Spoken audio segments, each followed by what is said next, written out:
وقال في موضع آخر يا أيها الذين آمنوا أنفقوا مما رزقناكم من قبل أن يأتي يوم لا بيع فيه ولا خلة ولا شفاعة والكافرون هم الظالمون ربنا علمنا رشدنا وعذنا من شرور أنفسنا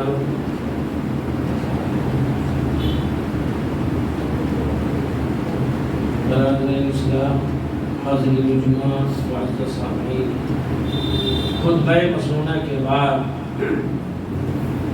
قرآن مجید کے سورہ بقرہ کے تیسرے پارے سے ایک عظیم آیت پڑھی گئی۔ یہ آواز اتنی ہے نا، کچھ ایسے خدا نہیں ہو رہی نا۔ قرآن مجید میں جتنی بھی باتیں بیان کی گئی ہیں، جو بھی احکامات بیان کیے گئے ہیں، جن جن باتوں کی تعلیم دی گئی ہے، الحمدللہ پوری کی پوری باتیں محتم کی شان ہے، پوری آیات محتم کی شان ہے۔ اس میں بھی اللہ رب العالمین نے کچھ آیات کو اور کچھ باتوں کو جو بیان کیا ہے وہ اصل اسلام کا حصہ ہے، ہماری زندگی کا حصہ ہے اور دین کا لب لباب ہے۔ تیسرے پارے میں جب آپ قرآن مجید کی تلاوت کریں گے، پہلی آیت کے بعد ہی یہ آیت ہے اور پھر اس کے بعد آیت الکرسی ہے۔ اس کے بعد جو آپ مسلسل پڑھتے چلے جائیں گے صفحہ در صفحہ، کسی اور حکم کے معاملے میں اتنی تفصیل کے ساتھ اللہ رب العالمین نے گفتگو نہیں کی ہے جتنی گفتگو اللہ رب العالمین نے اس ٹاپک پر کی ہے، جو بھی آپ کے سامنے واضح ہوگا۔ انفاق فی سبیل اللہ یہ اسلام کی ریڑھ کی ہڈی ہے، اور آپ پوری دنیا میں بھی جائزہ لے لیں، ایک تائرانہ نظر ڈالیں تو آپ کو یہ بات اسلام کی موافقت میں نظر آئے گی کہ دوسرے سماج میں فنڈنگ کا معاملہ، اکنامک کا معاملہ بڑی مضبوطی کے ساتھ قائم ہے، اور اسلام نے اس کو 1400 سال پہلے ہی کہہ دیا ہے اجتماعی زکوٰۃ کا۔ ہم اور آپ جو اپنے تئیں خرچ کر لیتے ہیں، جو ایک سال پورا ہو جانے کے بعد اپنے حساب سے کر لیتے ہیں، یہ اسلامی طور طریقہ نہیں ہے۔ یہ تو زکوٰۃ ہے جو ہمارے اوپر فرض ہے، جو حدیث کے اندر بھی، قرآن کے اندر بھی اللہ رب العالمین نے اپنے نبی کو حکم دیا ہے کہ آپ ان سے لے کر کے غربا میں تقسیم کر دیں۔ اس کے علاوہ عام صدقے کے تعلق سے، روزمرہ کے تعلق سے اسلام نے بڑی تائید کی ہے، اسلام نے بڑی ترغیب دلائی ہے، اسلام نے بڑی ترغیب دی ہے۔ اگر آپ کریں گے تو کن کن خوش نصیبوں میں آپ کا شمار ہوگا، کن کن برائیوں سے آپ بچیں گے، اور کتنا اللہ رب العالمین کا تقرب آپ کو حاصل ہوگا۔ اور اگر آپ ایسا نہیں کرتے ہیں تو آپ کا شمار کہاں پر ہوگا، کس طریقے سے اللہ تعالیٰ کے غضب کا، اس کے عذاب کے شکار ہوں گے، اور پھر اس دنیاوی زندگی میں آپ کا گھیرا کتنا تنگ ہو جائے گا، بہت ساری چیزوں سے آپ محروم ہو جائیں گے۔ اسلام نے جو چیزیں واجب کی ہیں وہ تو ہر حال میں کرنا ہی ہے، اس کے علاوہ جو اسلام نے ہمارے اختیار پر رکھا ہے اور ہمارے ساتھ میں ہماری زندگی میں جوڑ کر کے رکھا ہے، اس میں بھی ہم آزاد نہیں ہیں۔ یہ ہماری ذمہ داری پر اللہ رب العالمین نے چھوڑ دیا ہے کہ ہم کس قدر ذمہ دار ہیں۔ آپ کو معلوم ہے کہ اسلام نے بڑی باتوں سے لے کر کے چھوٹی باتوں تک اس سماج کو پوری طریقے سے گھیر دیا ہے۔ چھوٹی سی بات یہ، اسلام یہ کہتا ہے کہ جب اپنے گھر میں سالن بنائیں، جب گوشت بنائیں تو اس میں پانی زیادہ ڈال دیں، آپ پڑوس کو بھی دے دیں۔ کیا کہتا ہے؟ اس میں پانی زیادہ ڈال دیں، پڑوس کو دے دیں۔ اس کی حکمت کیا ہے؟ تاکہ آپ کے روابط مضبوط ہو جائیں، آپ کا سلسلہ برقرار رہے۔ اس کی حکمت کیا ہے؟ ہو سکتا ہے پڑوس میں رہنے کی وجہ سے، سماج میں رہنے کی وجہ سے دل خراشی کی کوئی بات ہو سکتا ہے چپکلش ہو سکتا ہے فطری طور پر وہ آپ سے بدگمان ہو، لیکن جب اس قسم کا معاملہ ہوتا ہے تو غیبی طور پر اللہ رب العالمین اس بدگمانی کو دور کر دیتا ہے، دلوں میں اللہ رب العالمین وہ وسعت پیدا کر دیتا ہے۔ اسی وجہ سے اللہ کے رسول صلی اللہ علیہ وسلم کی ایک حدیث آتی ہے، آپ نے ارشاد فرمایا ایک دوسرے کو تحفے تحائف دیا کرو تاکہ آپس میں محبت بڑھ جائے۔ اسلام ایک ایک باریک چیزوں پر بھی دھیان دیتا ہے، کہاں سے آپ کی ناقدری دور ہوگی اور کہاں سے آپ قدردان بنے گی۔ اس لیے اسلام نے ظاہری طور پر بھی یہ تمام چیزیں کرنے کا حکم دیا ہے اور خفیہ طور پر بھی یہ سب کرنے کا حکم دیا ہے۔ قرآن مجید کی انہی آیات میں آپ لوگ کر کے دیکھیں گے تو اللہ تعالیٰ کہتا ہے ان تبدوا صدقات فنعما وان تخفوها او تبدوها، اگر تم ظاہری طور پر بھی خرچ کرتے ہو بہت اچھی بات ہے، اور اگر چھپا کر خرچ کرتے ہو تو یہ اس سے بھی بہتر بات ہے۔ دونوں راستوں کو اسلام نے رکھا ہے، لیکن بہتر کس کو کہا ہے؟ ہم اور آپ اپنے سماج میں بھی ان الفاظ کو سنتے رہتے ہیں کہ نیکی کا دریا میں ڈال، اسی کو اسلام نے کیسے کہا ہے؟ دائیں ہاتھ سے خرچ کرو بائیں کو پتہ نہ چلے۔ اور اللہ کے رسول صلی اللہ علیہ وسلم نے اسی کو دوسرے پیرے میں کیسے کہا ہے؟ کل قیامت کے دن جب کسی کو کہیں پر سکون نہیں ہوگا، ہر کوئی پریشان ہوگا، انبیاء تک پریشان ہوں گے، بڑے بڑے بزرگ پریشان رہیں گے، وہاں پر کچھ لوگوں کو اللہ رب العالمین اپنے عرش کے نیچے سایہ دے گا۔ اس میں سے کون لوگ ہوں گے؟ جنہوں نے چپکے سے مال خرچ کیا ہوگا، بائیں ہاتھ کو خبر نہیں ہوگی۔ اور اسی کو اتنا خوبصورت بنانے کے لیے اسلام نے تعلیم دیا ہے، کیا کہا ہے معلوم ہے؟ یا ایھا الذین آمنوا لا تبطلوا صدقاتکم بالمن والاذی، اے مسلمانوں، اے مومنوں، دیے ہوئے مال کو، خرچ کیے ہوئے مال کو احسان جتا کر کے ضائع مت کرو۔ نیکی کرو کس کے لیے؟ خالصۃ لوجہ اللہ۔ سامنے کوئی بھی ہو، چہرہ کوئی بھی ہو، لیکن ہماری توجہ کس کی طرف ہونی چاہیے؟ رضا جوئی کس کے لیے ہونی چاہیے؟ رضا کا اصول کس کے لیے ہونا چاہیے؟ قرآن مجید میں اللہ رب العالمین نے ایک بہت عجیب بات بیان کی ہے۔ جب بندہ خرچ کرتا ہے اللہ تعالیٰ کے راستے میں، کام ایک کرتا ہے، لیکن اللہ رب العالمین اس کے فائدے تین گنائے۔ آپ ایک گانا خرچ کرتے ہیں، آپ ایک دفعہ خرچ کرتے ہیں، اللہ رب العالمین نے اس کے تین فائدے گنائے۔ پہلا فائدہ کون سا ہے؟ الا انھا قربۃ لہ، پہلا فائدہ کیا ہوگا؟ اللہ رب العالمین کی قربت حاصل۔ اب اسی کو بس حدیث کے دائرے میں لے لیتے ہیں۔ اللہ رب العالمین کل قیامت کے دن بندے سے کچھ پوچھے گا، نہ نماز کے بارے میں پوچھے گا، نہ قرآن کی تلاوت کے بارے میں پوچھے گا، نہ حج عمرہ کے بارے میں پوچھے گا۔ وہاں پر اگر کسی چیز کے بارے میں پوچھے گا تو کون سی چیز ہوگی؟ کہے گا بندہ میں بھوکا تھا، میں پیاسا تھا، میں ننگا تھا، تو نے مجھ کو پوچھا نہیں، نہ کھانا کھلایا، نہ پانی پلایا، نہ کپڑا پہنایا۔ بندہ صحیح جواب دے گا، کہا اللہ رب العالمین تو خلاق ہے، رزاق ہے، ان تمام چیزوں کے لیے حاجت تجھے کیسے ہو سکتی ہے؟ تو کیسے پریشان ہو سکتا ہے؟ تو کیسے بھوکا پیاسا ہو سکتا ہے؟ تب اللہ رب العالمین بندے سے کہے گا، کیا کہے گا؟ میرا فلاں بندہ بھوکا تھا، میرا فلاں بندہ پیاسا تھا، میرا فلاں بندہ ننگا تھا، تو اگر اس کو کپڑا پہناتا، کھانا کھلاتا، پانی پلاتا تو وہاں اس کو پاتا۔ معلوم کیا ہوا؟ اللہ رب العالمین کی قربت کہاں پر ہے؟ اللہ رب العالمین کی تلاش کہاں پر ہے؟ اللہ رب العالمین کی رضا جوئی کہاں پر ہے؟ ہم اس کو پریشان حال لوگوں میں تلاش کریں۔ اب اس کو ایک حدیث سے اور بھی واضح سمجھ لیتے ہیں۔ اللہ کے رسول صلی اللہ علیہ وسلم نے ایک بات بیان کرتے ہیں، المسلم الذی یخالط الناس ویصبر علی آذاہم خیر الذی لم یخالط الناس ولم یصبر علی آذاہم۔ وہ مسلمان جو لوگوں کے بیچ میں رہتا ہے، ان کے مسائل میں جوجھتا رہتا ہے، ان کے اتار چڑھاؤ کے ساتھ وہ شریک رہتا ہے، دکھ سکھ ہر معاملے میں، اور اتنا سب کچھ کرنے کے باوجود بھی تکلیفیں بھی اسی کو پہنچتی ہیں۔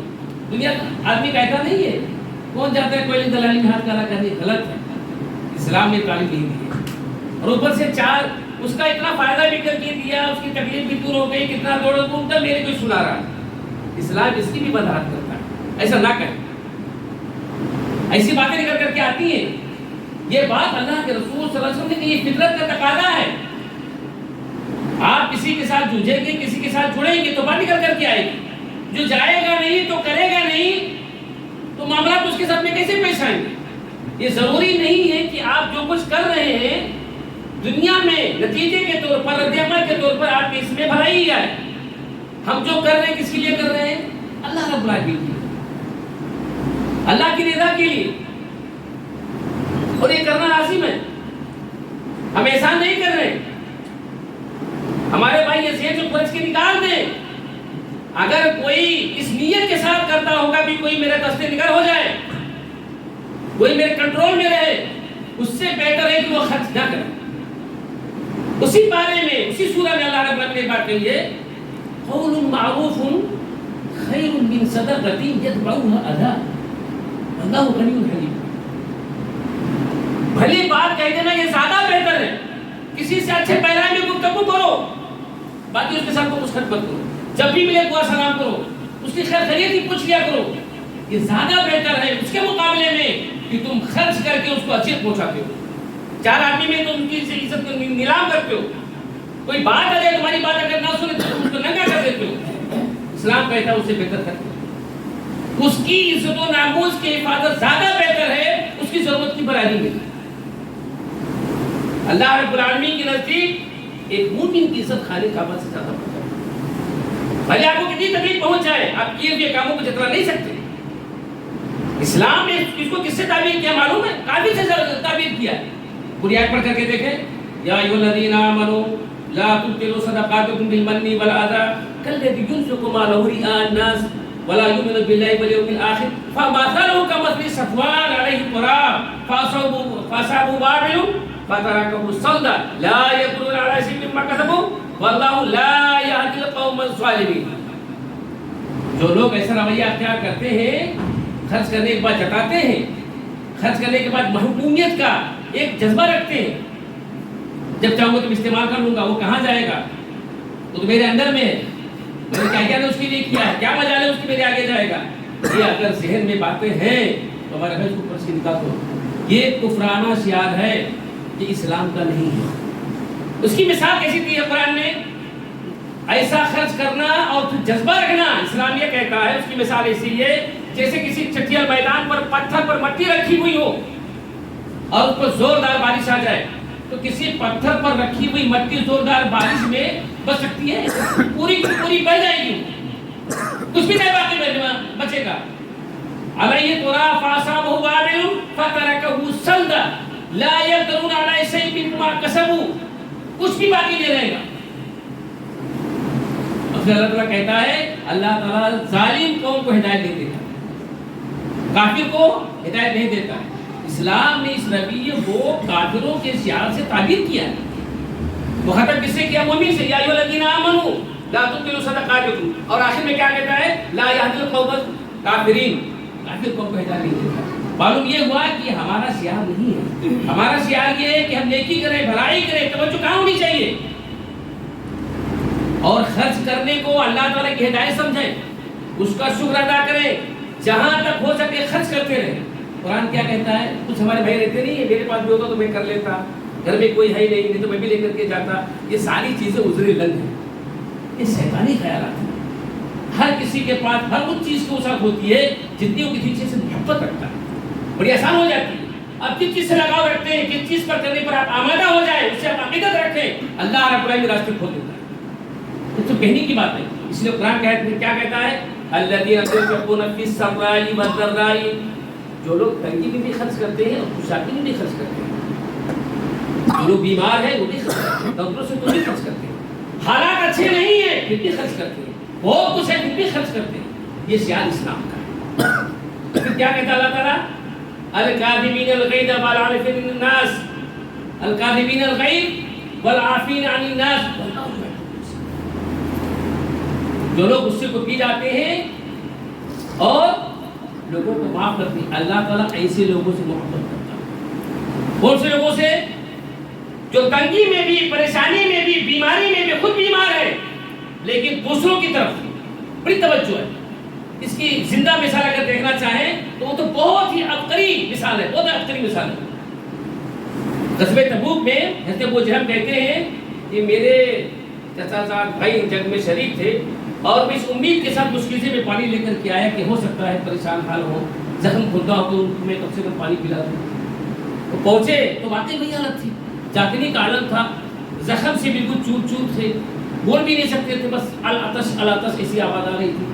کہے چچا کو پانی پلانے، چچا زاد بھائی کو پانی پلانے، تو کہیں اور سے آواز آ رہی. یہ ہمارا شعر ہے، ہم اس کے حامی ہیں، ہم اس کے متبع و پیروکار ہیں. اللہ رب العالمین نے اس سرخرئی ہماری قوم کو نوازا ہے. یہ اور بات ہے اپنے سبق کو بھول گئے اور دنیاوی لالچ اور دنیا کے دلدل میں پھنس کر کے ہم نے اپنے سبق کو ایسا فراموش کر دیا ہے کہ ہم جس کے تعلق سے قرآن کافروں کے بارے میں کہتا ہے اسی کے روش پر ہم چل پڑے. ہم دنیا کے لیے نہیں ہیں. اللہ رب العالمین تو ہماری مدد غیب سے کرتا ہے، ہم اس کے حامی ہیں. جب غیب کی بات آئی تو میں اس بات کو ٹھہرا کر کے تو پیچھے آ جاتا ہوں. قرآن مجید کا پہلا پارہ اور آیت کون سی؟ دوسری. ایمان بالغیب کس کو کہتے ہیں؟ الف لام میم ذالک الکتاب لا ریب فیہ ھدی للمتقین. اس کتاب میں کوئی شک شبہ نہیں ہے اور یہ اس کے لیے ہدایت ہے متقیوں کے لیے. متقی کی تعبیر اسلام نے کسی کی ہے؟ سنیں ہمارے کو پوری بات نہیں آ سکتی. الذین یؤمنون بالغیب، جو لوگ غیب پر ایمان لاتے ہیں اور وَيُقِيمُونَ الصَّلَاةَ، نماز قائم کرتے ہیں. پھر اس کے بعد وَمِمَّا رَزَقْنَاهُمْ يُنْفِقُونَ، اور جو کچھ اللہ تعالیٰ نے دیا ہے اس کو خرچ کرتے ہیں. جو کچھ دیا اللہ تعالیٰ نے وہ راستے میں خرچ کرتے ہیں. یہ اللہ رب العالمین نے متقیوں کی پہچان بتائی ہے. جو رکھ کر خرچ نہیں کرتے ہیں، دوسروں کا درد نہیں رکھتے ہیں، دوسروں کی ضرورت پر اپنے ہاتھ کو دراز نہیں کرتے، متقی نہیں بن سکتے، وہ نیکی حاصل نہیں کر سکتے. نیکی اس چیز کا نام نہیں کہ جمعہ کا دن ہے نہا دھو کر کے ہم آ گئے اور ہم نے نماز دو گانا پڑھ کر کے خطبہ سن کر کے اور اپنے دامن کو جھاڑ دیا. اخلاص کریں پریشان حال لوگوں کو، یہ نیکی ہے.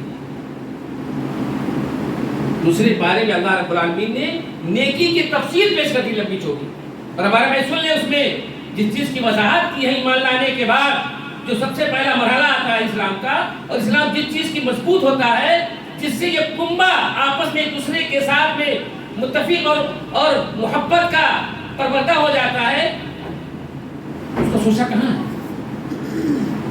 آج ہم نے ان تمام چیزوں کو فراموش کر دیا ہے. ہمارا اچھا ہے اور کتنا اچھا ہو جائے، ایک ہے تو دو کیسے ہو جائے. اسلام نے یہ سوچا میں نہیں کیا. نیکی کسے کہا گیا ہے؟ دوسرے پارے میں سورہ بقرہ میں اللہ تعالیٰ کیا کہتا ہے؟ لیس البر ان تولوا وجوهکم قبل المشرق والمغرب. نیکی یہ نہیں ہے کہ تم نے اس کے مغرب کی طرف رک کر کے نماز پڑھ لی، یہ نہیں ہے. ولکن البر من آمن باللہ والیوم الآخر. نیکی یہ ہے کہ تم اللہ تعالیٰ پر ایمان لاؤ، آخرت پر ایمان لاؤ، والملائکۃ فرشتوں پر ایمان لاؤ، والنبیین اور نبیوں پر ایمان لاؤ. یہ تو ایمان ہو گیا. اس کے بعد ایمان لانے کے بعد اس نیکی کی تفسیر قرآن کر رہا ہے. اس کے بعد وآت المال على حبه ذوي القربى واليتامى والمساكين وابن السبيل وفي السائلين وفي الرقاب وأقام الصلاة وآتى الزكاة والموفون بعهدهم إذا عاهدوا والصابرين في البأساء والضراء وحين البأس أولئك الذين صدقوا وأولئك هم المتقون. ایمان لانے کے بعد جس چیز کا تذکرہ اسلام کر رہا ہے اس آیت کی تشریح میں، وہ کون سی چیز ہے؟ وہ لوگ جو اللہ تعالیٰ کے راستے میں خرچ کرتے ہیں. کس کے اوپر؟ فقراء کے اوپر، مسکین کے اوپر. اس میں ماں باپ کا تذکرہ نہیں ہے، ایسا واقعی کا تذکرہ نہیں ہے. والذین، جتنے بھی ضرورت مند ہیں تفصیل سے اسلام نے اس کا تذکرہ کر دیا ہے. اور آپ کو معلوم ہونا چاہیے جو لوگ ان تمام چیزوں کے حامل ہوتے ہوئے بھی بات کو روک کر کے رکھے ہیں تو سن لیں. امام بخاری رحمۃ اللہ علیہ نے اپنے جامع میں یہ حدیث نقل کی ہے کہ جو لوگ طاقت رکھنے کے باوجود بھی اللہ تعالیٰ کے راستے میں خرچ نہیں کرتے ہیں، روزانہ 2 فرشتے صبح آتے ہیں روزانہ اور اللہ تعالیٰ سے فریاد کرتے ہیں. کیا کہتے معلوم ہے؟ کہ اللہ تعالیٰ اس آدمی کو اور بھی دے دے، اور بھی روزی کشادہ کر دے جو تیرے راستے میں خرچ کرتے ہیں. دوسرا کیا کہتا ہے؟ ربی آتی اے اللہ رب العالمین تو اس کو اور زیادہ مفلس بنا دے اور زیادہ قلاش بنا دے. ممسکن جس نے اللہ تعالیٰ کے راستے میں دینے سے اپنے آپ کو روک کر کے رکھا. روزانہ تو فرشتے آتے. یہ صحیح جامع میں علامہ المانی نے اپنی کتاب میں اس حدیث کو نقل کیا. آج کون آدمی ایسا ہے جو سکھی ہے؟ اگر بہت زیادہ پیسہ ہے تو دلوں کا روگ ہے، اور کچھ ہے تو حالات کا روگ ہے، اور کچھ ہے تو ایسا و اقارب کا ہے، اور کچھ ہے تو اولاد کا ہے. ان تمام چیزوں سے اگر چھٹکارا چاہتے ہیں تو اللہ کے رسول صلی اللہ علیہ وسلم نے ارشاد فرمایا، صحیح بخاری کی روایت ہے، آپ نے کیا فرمایا؟ داؤ مرضاکم بصدقہ، اپنے مریضوں کا علاج کرو صدقے کے ذریعے سے. وحسنوا اموالکم بصدقہ، اپنے بالوں کی حفاظت کرو صدقے کے ذریعے سے. اور پھر کیا فرمایا؟ اللہ کے رسول صلی اللہ علیہ وسلم نے حضرت بلال حبشی رضی اللہ تعالیٰ عنہ کو حکم دیا، انفق یا بلال انفق علیک، اے بلال تم اللہ تعالیٰ کے راستے میں خرچ کرو، اللہ تعالیٰ تمہارے اوپر خرچ کرے گا، اور تم کلاش ہونے کا، غریب ہونے کا ڈر اپنے اندر محسوس نہ کرو. ایک حدیث قدسی میں اللہ کے رسول صلی اللہ علیہ وسلم نے ارشاد فرمایا، انفق یا بنی آدم، انفق یا بنی آدم. اللہ تعالیٰ کہتا ہے کہ اے بنی آدم تو خرچ کر، میں تیرے اوپر خرچ کروں گا. اس کی تشریح بڑی لمبی ہے، لیکن میں خطبے کے آخر میں 25 منٹ کا خطبہ ہے نا، خطبے کے آخر میں ایک واقعہ آپ کو بیان کرتا ہوں. یہ واقعہ ریاض میں ایک مجلہ نکلتا ہے الدعوہ، اس میں ڈاکٹر عیسیٰ مرزوقی کا جو نے سنا ہوگا، اور خاص طور سے مولانا جلال الدین قاسمی صاحب اپنے خطاب میں اس کو بیان کرتے رہتے ہیں. ڈاکٹر عیسیٰ مرزوقی جو دمشق کے رہنے والے ہیں وہ بیان کرتے ہیں، اور یہ کوئی فقط واقعہ نہیں ہے، خود اپنی زندگی کا بیان کرتے ہیں واقعہ کہ ان کو کینسر کا مرض لاحق ہو گیا. جب اللہ کے رسول صلی اللہ علیہ وسلم کی حدیث کو انہوں نے سنا، داؤ مرضاکم بصدقہ، تو انہوں نے غریب یتیم عورت کو دیکھا جس کے کچھ بچے تھے، اس کے پاس گزران کا کوئی سامان نہیں تھا. انہوں نے اپنی پوری پراپرٹی اس کے نام پر کر دی. یہ مجلہ دعویٰ میں ریاض کے نقل ہے. اور پھر اس کے بعد ڈاکٹر نے جو ان کو جواب دے دیا تھا وہ اپنی سب زندگی گزار رہے تھے. پھر اس کے کچھ دن گزر جانے کے بعد انہوں نے جب دوبارہ اپنی رپورٹ نکالی تو اللہ رب العالمین نے اس صدقے کے علاج کے ذریعے سے ان کی پوری بیماری کو ختم کر دیا. جب دوبارہ وہ گئے اور اللہ کے رسول صلی اللہ علیہ وسلم نے اس بات کی تعلیم بھی دی، اللہ کے رسول صلی اللہ علیہ وسلم نے اس بات کی تعلیم بھی دی، اور آپ نے یہ حکم بھی دیا ہے. کیا حکم دیا ہے؟ کہ تم اللہ تعالیٰ کے راستے میں خرچ کرو، یہ اللہ تعالیٰ کے غضب کو روکتا ہے اور یہ گناہوں کو ایسے مٹا دیتا ہے جیسے پانی آگ کو مٹا دیتا ہے. الصدقہ تطفئ، یہ صدقہ ایسے مٹاتا ہے کما یطفئ الماء النار، جس طریقے سے پانی آگ کو مٹا دیتا ہے. تو اللہ رب العالمین نے اس خرچ کرنے کے اندر روحانی علاج بھی رکھا ہے، اور اس کے ساتھ ساتھ جسمانی علاج بھی رکھا ہے. قرآن مجید میں جو اللہ رب العالمین نے اپنے نبی کو حکم دیا، خذ من اموالہم صدقۃ تطہرہم وتزکیہم بہا وصلی علیہم ان صلاتک سکن لہم. اللہ کے رسول ان سے مال لے، اللہ کے رسول خود من اموالہم صدقہ، ان سے صدقہ لے، تطہرہم، ان کے مال کو پاک صاف کر دے، وتزکیہم بہا، اور صدقہ ایک ہوتا ہے اس کے ذریعے سے مال بھی پاک صاف ہوتا ہے، اور اس سے نفس کا بھی تزکیہ ہوتا ہے، نفس کی بیماری کا بھی علاج ہوتا ہے. اور پھر اس کے بعد ہمارے بھائیوں کی خوشخبری ہے، جو لوگ اللہ تعالیٰ کے راستے میں خرچ کرتے ہیں، اللہ رب العالمین کیا کہتے ہیں معلوم ہے؟ وصلی علیہم، اور آپ ان کے لیے دعا کریں. نبی کو حکم دیا جا رہا ہے، وصلی علیہم ان صلاتک سکن لہم، کیونکہ آپ کی دعا ان کی دلوں کو راحت پہنچائے گی. اللہ کے رسول صلی اللہ علیہ وسلم کا انتقال ہو گیا ہے، حکم ابھی بھی برقرار ہے، اور وہی کیفیت آج بھی موجود ہے. جو بھی آدمی اللہ رب العالمین کے راستے میں صدقہ خیرات کرتا ہے اللہ رب العالمین کی خوشنودی کے لیے، دکھاوے کے لیے نہیں، اپنی بلا مصیبت کو دور کرنے کے لیے، جب وہ صدقہ خیرات کرتا ہے اللہ کے رسول صلی اللہ علیہ وسلم کی دعاؤں کا وہ مستحق بنتا ہے، اور اللہ رب العالمین اس کی تمام بیماریوں کو، تمام برائیوں کو، تمام الجھنوں کو دور کر دیتا ہے۔ آج جو ہم بہت زیادہ پریشان حال ہیں، ہم کب خرچ کرتے ہو، کہاں پر خرچ کرتے ہیں اور کس پیرائی میں خرچ کرتے ہیں، بس اسی کو تھوڑا سا مد نظر رکھنے کی ضرورت ہے، بہت زیادہ ہو گیا ہے۔ اللہ رب العالمین سے دعا ہے کہ بارے الہ جو اسلام کے ایک اہم رکن ہے، جسے اسلام نے یہ کہا ہے کہ اگر آپ اس کو ادا نہیں کریں گے تو آپ گنہگار بنیں گے، گویا کہ آپ نے اسلام کو اٹھا دیا ہے۔ ہمارے بھائی جو کچھ مال ہمارے پاس ہے، اگرچہ اللہ رب العالمین نے ہم کو بہت زیادہ نوازا ہے، اس بات کو ذہن میں رکھ لیں ہمارا ہی نہیں ہے۔ اسلام یہ کہتا ہے وفی اموالہم حق معلوم للسائل والمحروم، تمہارے مالوں میں مقررہ حصہ ہے جس میں مانگنے والوں کے لیے بھی کچھ دروازے پر آ جاتے ہیں اور نہ مانگنے والوں کے لیے بھی، والمحروم نہ مانگنے والوں کے لیے۔ میں تھوڑی سی بات کو لمبی کر لیتا ہوں۔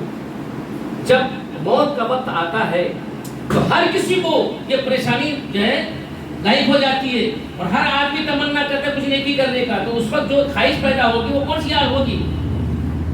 اذا الى اجل قریب فاصدق وکن من الصالحین، وہ کیا کہے گا؟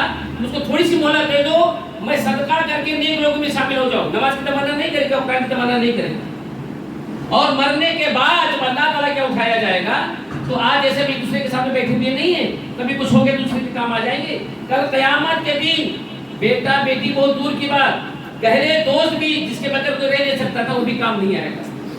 قرآن کہتا ہے بلا یسأل حمیم حمیما، حمیم کہا جاتا ہے کھولتے ہوئے پانی کو، آپ پانی کو ہانڈی میں رکھ دو اور اسی سے آگ لگا دو، کھٹ کھٹ کھٹ کھٹ پکتا نہیں پورے جوش کے ساتھ۔ ایسا ہی اتنا جوشیدہ کوئی دوست آپ کا ہے جو سب کچھ آپ کے لیے یہاں پر قربان کرنے کے لیے تیار ہے، اپنا گھر بار دینے کے لیے بھی تیار ہے۔ ایسے دوست کے بارے میں کہا جا رہا ہے لا یسأل حمیم حمیما، کوئی دوست کسی دوست کے کام نہیں آئے گا۔ یبصرونہم، حالانکہ دوسرے کو دیکھ رہے ہوں گے، ایسا نہیں کہ پہچانیں گے نہیں، یہ سامنے نہیں ہوگا، ایسے روبرو دیکھ رہے ہوں گے، کسی کی مجال نہیں ہوتی۔ یود المجرم لو یفتدی من عذاب یومئذ ببنیہ، مجرم کیا چاہے گا معلوم ہے؟ دیکھو قرآن نقشہ کھینچتا ہے، اور آج سویرا قرآن کیا کہتا ہے؟ اس وقت اللہ تعالیٰ کے عذاب سے چھٹکارا کرنے کے لیے وہ کیا چاہے گا؟ لو یفتدی من عذاب یومئذ ببنیہ، اپنے بیٹے کو دے کر کے عذاب سے چھٹکارا ہو جائے۔ پھر اس کے بعد کیا کہا گیا ہے؟